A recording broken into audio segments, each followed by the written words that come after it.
नमस्कार, मैं राहुल शर्मा। आप देख रहे हैं एसपी 9 न्यूज। स्वागत है आप सभी का आज की इस बड़ी खबर में। बड़ी खबर की शुरुआत शरद पवार से। जी हां, शरद पवार का एक बड़ा बयान सामने आया। ये बयान तब आया जब पूरे महाराष्ट्र में बवाल छिड़ा हुआ है। हनुमान चालीसा को लेकर महाराष्ट्र में जिस तरह से सियासी संग्राम देखने को मिला, उसके बाद न सिर्फ नवनीत राणा के खिलाफ उद्धव सरकार ने बड़ा कदम उठाया, बल्कि ये भी देखने को मिला कि नवनीत राणा को सीधा कोर्ट ने 14 दिन की न्यायिक हिरासत में भेज दिया।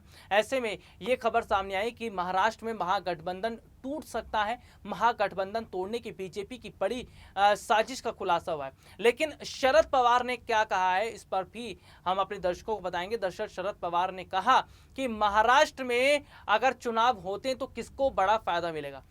शरद पवार ने यह कहा कि सत्ता आती और जाती रहती है, पावर आती जाती रहती है, इससे किसी को डरने की जरूरत नहीं है। देखिए, सीधे तौर पर शरद पवार ये समझ रहे हैं कि बीजेपी जो काम कर रही है, बीजेपी जिस तरह से कदम उठा रही है, ये कदम कहीं ना कहीं उद्धव के लिए मुश्किलें बनती नजर आ रही है। और बीते कुछ समय पहले शरद पवार ने प्रधानमंत्री नरेंद्र मोदी से मुलाकात की थी। ऐसे में शरद पवार का यह कहना कि सत्ता आती जाती रहती है, पावर आती है और फिर चली जाती है।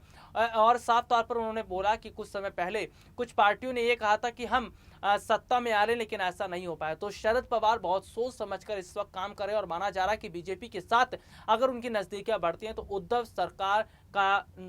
सरकार की मुश्किल बढ़ना तय है। और साथ ही साथ उद्धव ठाकरे कुर्सी से नीचे जा सकते हैं, क्योंकि अगर कुर्सी का एक पाया टूटा तो जाहिर सी बात है 3 पाए पर कुर्सी नहीं खड़ी रहेगी। और कहीं ना कहीं मौजूदा समय के अंदर हालात जो है ये बता रहे हैं कि बीजेपी शरद पवार को अपने साथ मिलाने का काम कर रही है और ये प्लान बीजेपी का कामयाब हो सकता है। आज के लिए इतना ही। आपसे फिर दोबारा मुलाकात होगी, तब तक के लिए इजाजत दीजिए। नमस्कार।